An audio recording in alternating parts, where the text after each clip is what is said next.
Welcome to our Halloween end of the month spectacular. I'm Advent Nebula. I'm Cruellica Kain.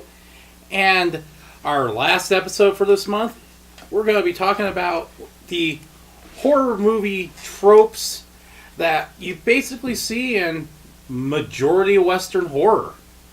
Yes, we're going to focus primarily on Western horror versus international. While we could probably go some European because it does mimic. America has just really one unique genre to itself, and it kind of spun off into international, but the other real true genre we'll get into is, thanks to Texas Chainsaw Massacre, really our own genre in and of itself. Well, we have two of our own created genres. So, starting off, even though we've talked about horror so much, the one thing that I always like to go back to, even when I do panels, or we do panels, because usually if we're local, you're with me. And this is a panel that we've done before together. We're just branching into a more in-depth discussion this time. Exactly. So, horror is supposed to be an intense feeling. It twists your theory of the world. And that's the one thing I love about horror, more so than comedy or drama or romance or any other genre, even period pieces, is it twists your theories of how anything works.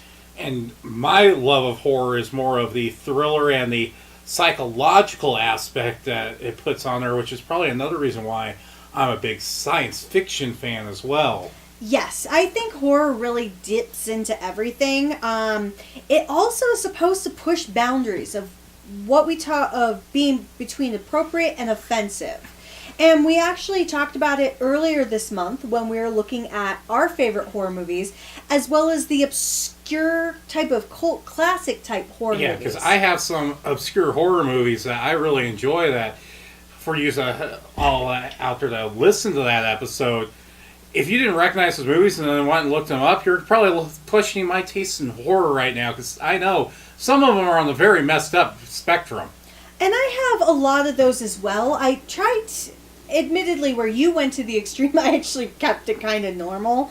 Because I think of the horror genres, and I actually was thinking of all the core categories, not horror genres. These are kind of the tropes that horror movies take. They're going to have a lot of diversity. The most common, well, there's two very commonplace horror tropes that you'll see that always last the test of time. The first is supernatural. And that's just... You see that in every culture across the world with their horror movies. The supernatural element is a genre that just stands the test of time. And it's stories we've had since our old storytellings and old civilizations that they've had writings of go back, that this is a concept that's just been with us for millennia. It's really the things that go bump in the night. The shadows when you turn off the lights and you see the moon just glinting in, and you know it's there. It's just a sweater on a chair. But when the light just flicks it appropriately, is it still that? Is it something else? It's really playing with your head. And I love the supernatural genre. This is actually one of my favorite personal genres, because while it doesn't go into the offensive route, it does go what's inappropriate, because within the supernatural genre, you have the religious aspects, which I love when you play upon that. You have the aspects of what is real versus what doesn't exist. A great example for me on supernatural movies that really play, actually, I'm going to go with a television series, House on Haunted Hill. That's a fine example of that. And it's a modern TV show. It's on Netflix. I believe it may be coming out to DVD some point. I'm hoping it does for anyone who doesn't have Netflix. It is a great series because it has the supernatural, but it also, which supernatural can really do well, is it has those psychological elements. Is it mental illness? Is it just really bad life? Or is it the unknown? And to play off that, I'm going to go with one of my favorite Supernatural, and it's a movie which plays on that with all the ghosts in 13 Ghosts. Oh, 13 Ghosts. Both the original as well as the remake. The remake with Matthew Lillard and Tony Shalhoub. Yep. They both did a fantastic job. And there's actually, if you ever get the DVD Blu-ray version, I believe it's on Blu-ray now. Yeah. They actually have on there stories about all the 13 ghosts. And another great adaptation of Supernatural is The Haunting, it's The Haunting of Hill House. I don't know why they use House on Haunted Hill and Haunting of Hill House. Yeah. It's the one with Vincent Price. Yes. And that is also a great example of Supernatural. Which is one of your top 10 horror movies. Oh, yes. I love all these horror movies that deal with that.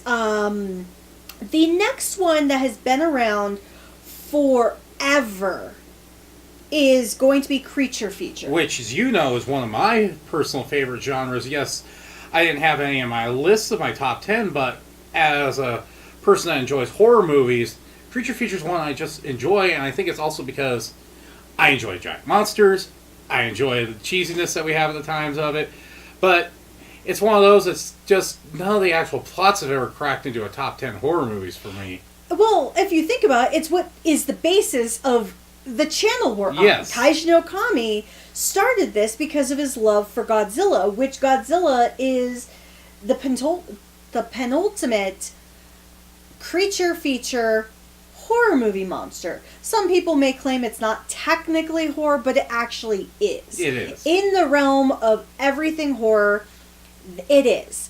The Thing is creature feature because anything that's alien, supernatural-esque is housed in that depending on what it is. Yeah. Cloverfield is a great example of a modern creature feature. Pacific Rim, even though they're technically action movies, they're playing upon the horror elements. This is one that falls in line a lot into the sci-fi genre as well. Actually, most of your sci-fi horror movies are in the creature feature realm. There are a few that are not, but the majority are. And technically, if we go even further back, Mary Shelley's Frankenstein, Dracula by Bram Stoker, those are creature features. Nosferatu. So once again, like Supernatural, creature feature has existed forever because that's where we get the stories of Medusa, of the trolls, of the Cyclops, Minotaur. All of those are creature features. It's all based on the subconscious psychosis of how we handle things that are different. And both of these, they don't take the offensive approach. Because even when you go into the modern ones, like Cloverfield, they have a standard formula. And this formula, I believe, basically you can go back to the Greek storytelling on a lot of this because it's filled that same void and story structure for such a long time, where a lot of your Toku follows into the Japanese storytelling that's been around for a long time from their oral and written traditions. So creature feature has a very set standard that just you don't break. The only one that is a little hard that some people may argue that shouldn't be in creature feature, that should be in a different category, are zombies.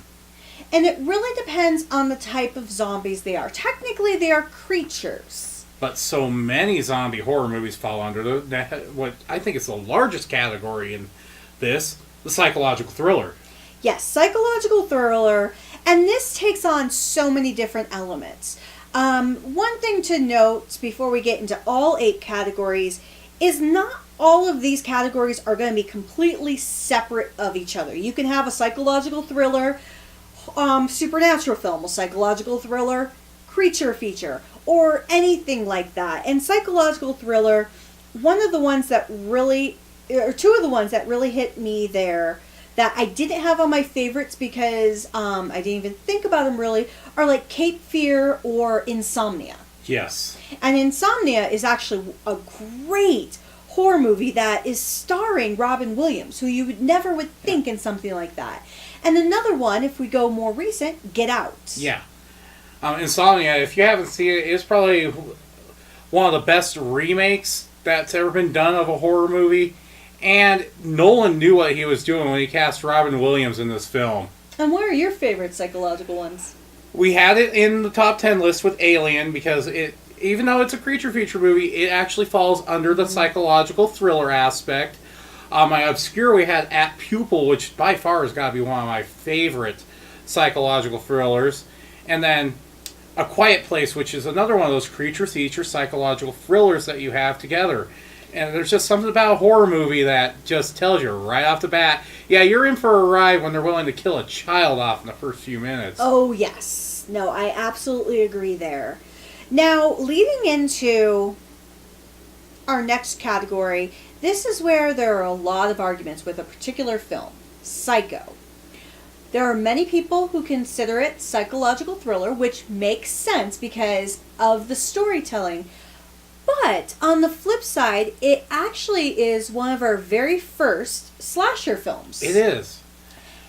People consider Black Christmas the first true slasher film, but this, in a way, is the actual first slasher film. It is. And yes, it only is slasher because of the first 20 minutes of the film, but it makes such a deep impact. If you haven't seen Psycho, no matter what age you are, thankfully it's one of those timeless films that it's not overly violent or grotesque. It's actually one of the first films that you actually saw a kind of partially naked human form. You had a woman in the shower, which everyone has mimicked this. So you probably have seen the main death scene in so many shows. But it technically is slasher. And then you go to Black Christmas, which is a fantastic film. The reason it's hard to put on a top 10 list is because there's so many good ones after. But Black Christmas is such an isolated film that really takes one element that nobody has done in any other movie. And that's where you actually never see the killer. Yeah. And then we get our first true slasher protagonist. And it's also, like we said, there's going to be overlap. Because Halloween not only is a slasher film, but it's also a psychological thriller at the same time. It is. Because of the fact that you are wondering how... Because all you think about throughout the entire movie is... Why did he do it? Why? But this is why it becomes slasher, because it's really the first true movie where you see the slasher villain on screen and he's actually killing people. And what makes a slasher is not just having a knife or having a machete or having finger claws or any of the other slasher elements, is how you set up the kills. That is what defines a slasher horror film. Yeah, the best slasher horror films have some of the most creative kills in them. Yes, the plot may be crap, but if the kills are creative, you have made a successful slasher movie. And where slashers truthfully died, I would say after Child's Play 2. Not because of Child's Play 2, it's just it kind of dried up a lot.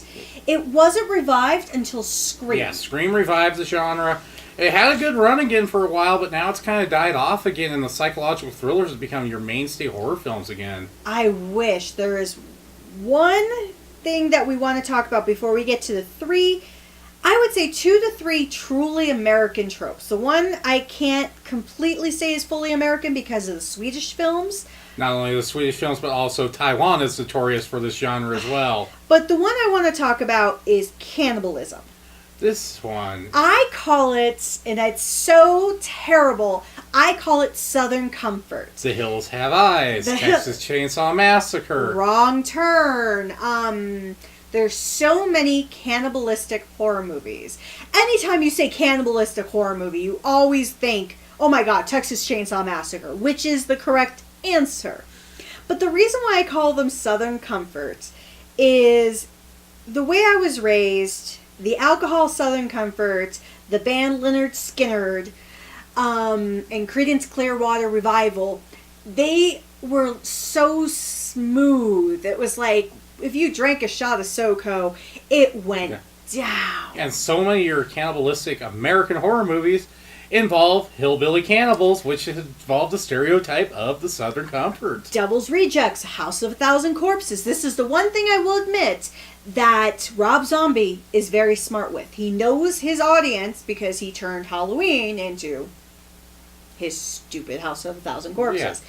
But nevertheless, cannibalism, it's not truly an American thing because there are tons of cannibalistic horror movies. Because if you think about it, The Cave or The Descent, there's a few out in Europe. Thailand is also once again known for it, even though they're known for a different one. But the first true one we have to go back to, which was with and this will come into a genre we're going to be talking about later, but Cannibal Holocaust. Yes, Cannibal Holocaust is another one. And cannibal horror movies are not as popular as slasher, supernatural, creature feature, or psychological. Because if you think about it, what's the one where the vegan eats people? Oh, God, that came out 2 years ago. I can't think of the name of it. Somebody knows in the comments, put it in there, because I'll think about it after I'm done recording. But you even have Tusk, and you have different movies like that. Cannibalistic horror movies, you have to be comfortable with it. And not all are created equal. So don't ever think if you like Texas Chainsaw Massacre that you're going to like all the other ones, because I can honestly say the wrong turns make me physically ill. Just because they go way they want to. And even when they start going straight to video, it seems like they got even more graphics somehow. Oh, yes, I've seen them all. That's the sad part. So the next one I want to highlight before we go into the true American ones is comedy satire. This is such a good genre, and a lot of your foreign countries. Japan has seemed to somehow master when they do their few comedy satire horror movies, because they don't have a lot, but they've mastered it. But I don't think any comedy satire horror movie has matched either Zombieland or Cabin in the Woods on getting the formula down right. No, the one I love, if we go to Japan real quick, is going to be the one I mentioned during our obscure video, and that's House. Because that is completely psychedelic comedy horror. But Cabin in the Woods, that movie was so under the radar at being a comedy horror because they kept their trailers very strict to the horror elements. And then you go walking in there and find out it's a comedy movie. And then Sam Raimi is another one that has mastered this. Just with look Evil at, Dead. Yeah, Evil Dead. Just look at Evil Dead 2 and Army of Darkness, which they're creepy horror movies, but at the same time, they're ones that you can't help but just laugh at because the comedy is just down to point. And so, my thought process with comedy horror movies, or satirical horror movies, because you can have it satirical, kind of like the first Scary Movie was, or even Scream. As much as Scream is a tried and true slasher horror film, it actually goes on that satirical because it's dissecting, kind of like what we're doing here, dissecting true tropes. Yeah, it just, and then it changed the rules of the game for the slasher genre after it came out. They had to change the rules. They did. They had to change the rules, especially when they got to Scream 4, which it's hard when you're making when you're making a series of movies. Because Scream 1, Scream 2 were great. Scream 3 was good. But Scream 4 was a revival of just remembering where your roots are from, but what you can actually have when you do remake the film. And then it dissected what is the first of our two true American origin movies, and it ended up tackling the torture porn genre. Torture porn. One of my least favorite genres. I've seen plenty because I've seen Hostel. I've seen many of the Saw movies. I've seen The Exorcism of Emily Rose, which is kind of really going in, even though it's a supernatural, it's going to torture porn. Which amazes me that this genre kind of started with, even back further with Cabin Fever, which was a torture porn zombie movie. Yes. And then that caught on outside of the States, and then you had Taiwan and Korea start making these as well. And their torture porns, even though we're focusing primarily on America, they're torture porns. And Japan has some horrendous torture porns as well. Because I think of Suicide Circle as a Japanese torture porn. And then you have the Human Centipede. Germany's tackle at the genre. And that's one of the few movies I can honestly say I will never watch. So torture porn is truly an American making. Because while other countries have jumped on the bandwagon, if it wasn't for Cabin Fever, if it wasn't for Eli Roth, we would have never had this genre. And good or bad, I'm not a fan of it, but I know plenty of people who are. So I can't say it's a terrible one, because horror is horror. There is bad horror movies. I will always admit that, because everyone can agree there is. But everyone has their own cup of tea. Everyone has their favorites. Chris Illich, Bloodborne, his favorite genre is torture porn. Hostel and Saw are some of his favorite movies. He ends up liking Art of the Devil, which is the most extreme on the torture porn that I have seen. I've heard there is even more graphic than that series. Well, admittedly, my two favorite torture porn series that I do enjoy, even though it's my least favorite genre, is ABCs of Death and VHS. I can't argue that. And Faces of Death is also good. So there are some out there, but you have to find what's going to work for you. Yep. So our last one is the biggest slap in the face of horror movies. And it came out in, I think, 98. I want to say 98 was one. one of the very first ones that came out. And I am going to say that this movie, the only reason it is even at all recognized as a film is mainly for one particular, 99, is for one particular thing. And that's its dumbass marketing.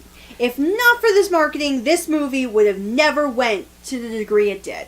And it started this craze of found footage horror movies. And that's the Blair Witch Project. Which we're still getting found footage horror movies to this day. And now the found footage has crossed into other genres as well. Well, you have it. Because found footage started with the Blair Witch Project. Which, in my personal opinion, having seen it even in the theater in 99, because my best friend at the time, was still one of my best friends, but she dragged me because she was so scared. I was so pissed. I found this movie to be boring and dull. Oh, I was so bored. I saw this in 99 in the theater, and then a few years later, we had Diary of the Dead, because George Romero, his legacy, decided to go into the zombie found footage realm. And then we had Cloverfield was the next big one. Cloverfield, but the thing I have to say about Cloverfield is it was clever. Yeah. Because there are some found footage movies, as hard as it is to say, that are done cleverly when you're doing it properly. And it's hard to say when you're doing it properly because everyone does it the same flow. But it's all about the storytelling, because what really took it off outside of Blair Witch was one little series. And let's not go too depth in this, because this is a series that bores me to tears. Yes, but unfortunately it is very popular for some reason, and that is Paranormal Activity. Yeah. The waste of space, in my opinion, for horror movies. My favorite personal found footage horror movie from recent times, only because I think of it as a great social commentary, is Unfriended. Yes, which is a really good one. But for me, this has had an American remake, and they've only remade the first one. They haven't remade the other two, but Wreck. The Spanish zombie found footage movie. Quarantine in America. Yeah. Even the first Quarantine movie was good, though. Yeah. The problem was, if you had seen Wreck and then saw the trailer, you're like, Why did you put this indie to the movie in the trailer? Yeah, so Rec, which is the Spanish version, then you have Quarantine in the United States. Both of them are great. And it's kind of almost like a pseudo-zombie outbreak at the same time. Because the first one's told from the perspective of a reporter. Mm-hmm. The second one is going on at the exact same time as the first film, but told from the perspective of one of the officers involved from his body cam. And then the third one is found footage from the aftermath of that. I know, and if you go into the American thing, the fourth one is on a flippin' airplane. Yeah. If I wanted to see snakes on a plane or zombies on a plane, I'd watch something else. But VHS, those movies are also found footage, but they're actually, like I said, cleverly done. Because with VHS, kind of like ABCs of Death or Faces of Evil, they are snippets. Where ABCs of Death and Faces of Death, they are actually not found footage. They're regular film, where VHS is. Another one I think a lot of people have seen is As Above, So Below.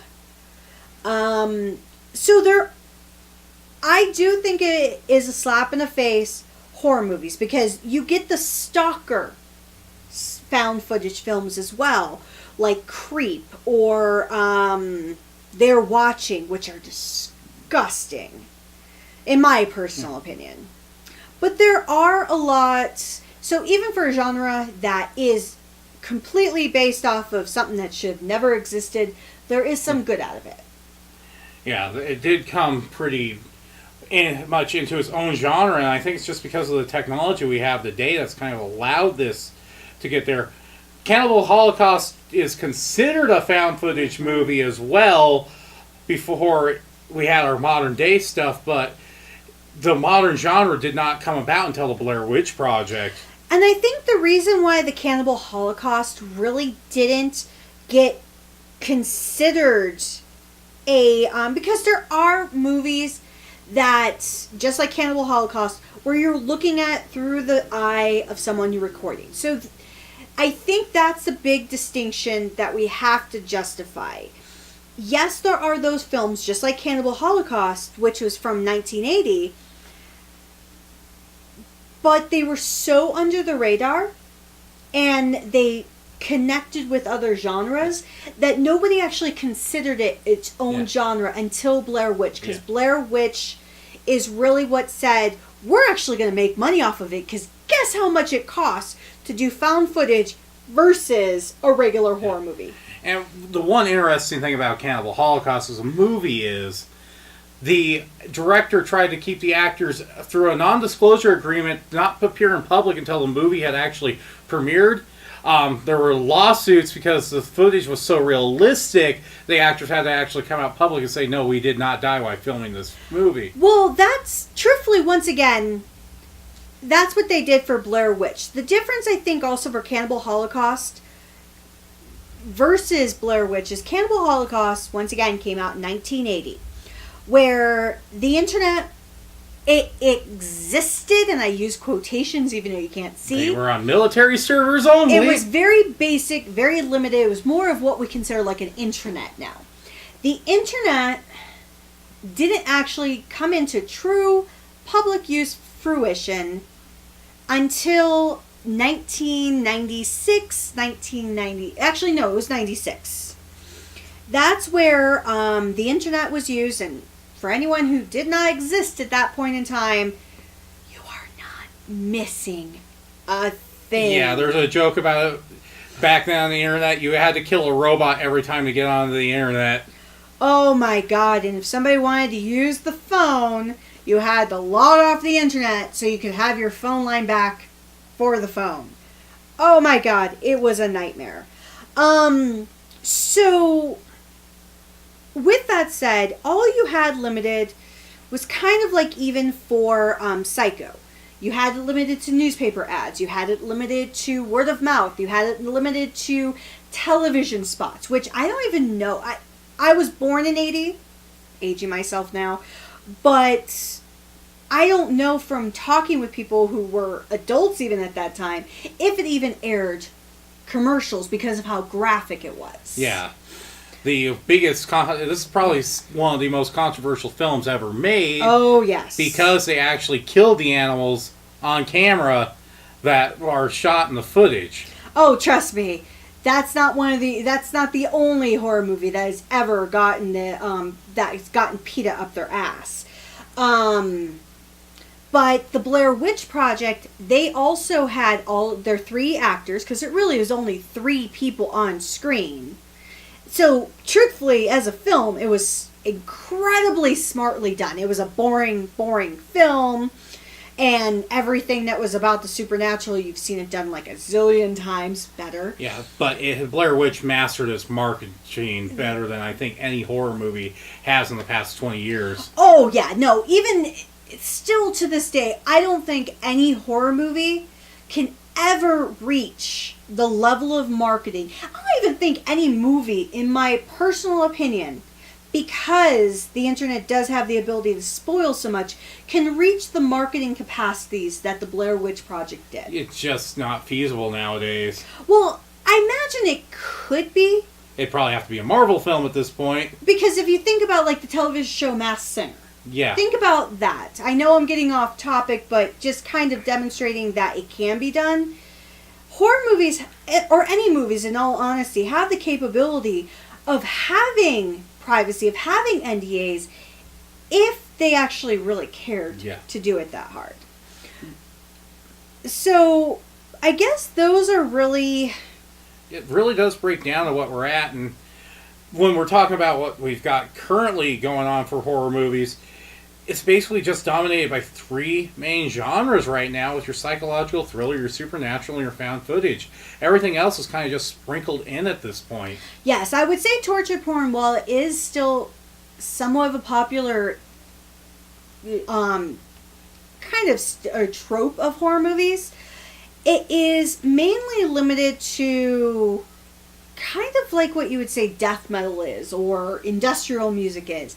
It's only there for the true fans of it. Slasher, I imagine somebody's going to figure out a way to do a really good... Well, I would say the new Halloween. New Halloweens are kind of starting a resurgence of it again. We just got to give it a couple years to see if Slasher revives itself again. Yeah, Slasher has this ebb and flow. It's usually big for about 10, 15 years.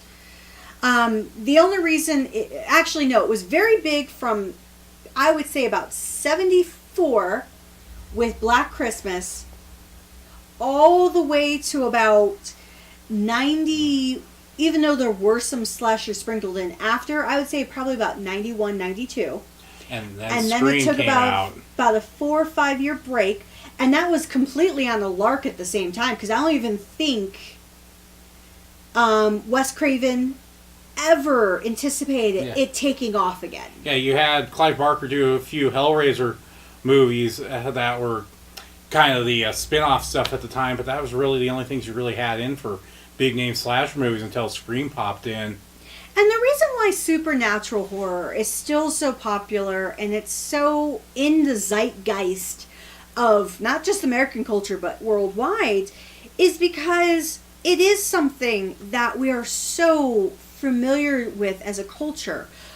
Think about the scary stories to tell in the dark, which is based on a very popular children's book that came out in the 90s. That one just played on that. Not just the fans, but it drew new fans into the film with it as well. And then the psychological thriller is just that horror movie genre that'll never go away. It won't. And horror and psychological thriller is the one genre... Actually, all genres can leak into other things. But psychological thriller is that one genre that you sometimes don't know if it's horror or if it's drama. That's the one thing I like about psychological horror. Is because think of like, oh God, the Nolan film with dreams. Inception. Inception. Technically, that's a horror movie. But it has action. It has drama. It has all of these other elements that are playing into it. And another person that's kind of good at doing their own versions of horror, but loosely, is kind of even Quentin Tarantino. Yeah. But right now, I gotta say, James Wan has mastered the psychological thriller for our modern stuff. He has. He's done both psychological thriller and he's also mastered the elements of supernatural. Because with his Conjuring series, not the extended universe, but just the core Conjuring series, Insidious, and then you have there's so many that he's and then done. James Wan's also starting to prove out that he can be a very good action director, which is really making me interested what his take on Mortal Kombat's going to be. Another film that I love that's kind of cross between two tropes in horror it's a movie called Escape Room. We actually just watched it. I thought it was going to be a craptastic film because It came out in January, which is usually when they dump their trash films. that's where movies go to die, that in February. But it was actually a great movie, and it played around psychological horror. Yes, it had kind of elements of torture porn because you were locked in this path, but it was just so good. And then The Witch was a really good example of a good psychological horror movie that's come out recently. Yes, and one other supernatural movie I really want to highlight before I think I'm personally done, because you, just like me, have so many movies, is Lights Out. That's a great movie that plays upon exactly what you want from supernatural and psychological. And to close out with my last one, and this is a Netflix exclusive, Hush. That is a horror movie that, it's a slasher psychological thriller, but it really plays up the horror of somebody who is deaf trying to deal with somebody that's a killer in their house. Oh, yes. No, that's a really good one. I forgot about that one. So, with that said, we are going to end our Halloween month. So, happy Halloween. Happy Samhain if you're Wiccan. And until next time, let us know what you thought and give us some of your favorite horror movies. Yep. We will be back on schedule for the next show, and we'll be talking about the new anime season, what's going on with the new TV season now that it has been in full swing for almost a complete month now. I know, the new sweeps are out, so we'll talk about that. And we'll also talk about kind of what we want to do as some of our next videos, but we'll get back to you on that in our next podcast. Bye! Good night!